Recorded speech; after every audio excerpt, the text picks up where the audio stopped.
Hello friends, welcome back to the my new video guys and my YouTube channel guys. Today friends we are going to talk about guys how can we increase phone sleep time in our Realme phone. Friends, you want to increase your phone sleep time in your Realme phone. So how can we increase it?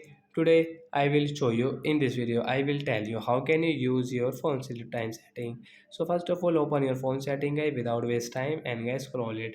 Friends, you can see this type of settings. So how can we increase phone sleep time? Open your phone setting and guys click on display and brightness to increase your phone sleep time. Then guys scroll it.